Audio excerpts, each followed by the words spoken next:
Vítame vás vo videomanuáli produktu Multisites. Dnes si vysvetlíme postup pri tvorbe a editácie menu. V hornej ponuke si vyberieme Portals, kde klikneme na menu. Pri tvorbe menu si najskôr vytvoríme hlavné položky menu. Tie vytvoríme kliknutím na Create New Node. Zobrazí sa nám tabuľka, kde ako prvú možnosť máme Title. Title je názov položky.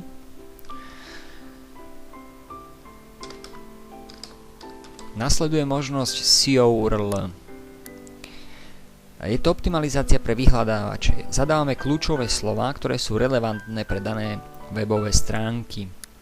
V tomto prípade postupujeme tak, že vpíšeme to isté čo do title s tým rozdielom, že nepoužívame diakritiku a používame len malé písmená. Medzeru nahradíme pomlčkou. Nasleduje možnosť Type, kde máme dve možnosti výberu. Prvá možnosť je link. Link zadávame vtedy, keď chceme zadať adresu lokácie na internete. Keď sme si označili link, máme možnosť link to URL. Vložíme tam adresu, na ktorú budeme nasmerovaní po kliknutí na danú položku. Ak sme sa rozhodli pre možnosť content, tu máme možnosť popisu k danej položke. Sem vpíšeme informácie o obchode.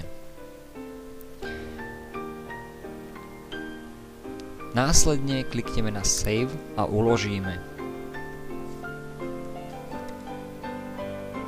Postupujeme ďalej vytváraním hlavných položiek menu. Opäť kliknutím na Create New Node. Postupujeme takisto ako v prvom prípade. Do title píšeme názov položky. SEO bude to isté, len bez diakritiky a s malými písmenami.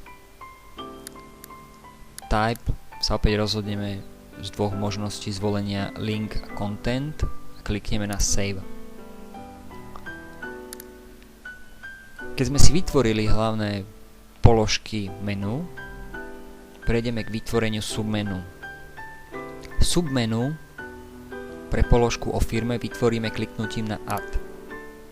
Opäť sa nám zobrazí tabuľka, ktorú vyplňame obdobne ako v prípade tvorbe menu. Vypíšeme title, vypíšeme SEO, vyberieme z možnosti Type link alebo content.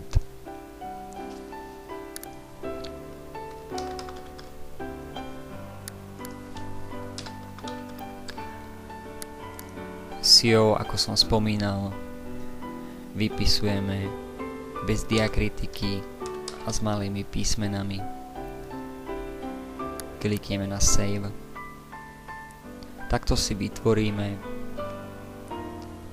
ponuku hlavného menu a jeho submenu. Ďakujem za pozornosť.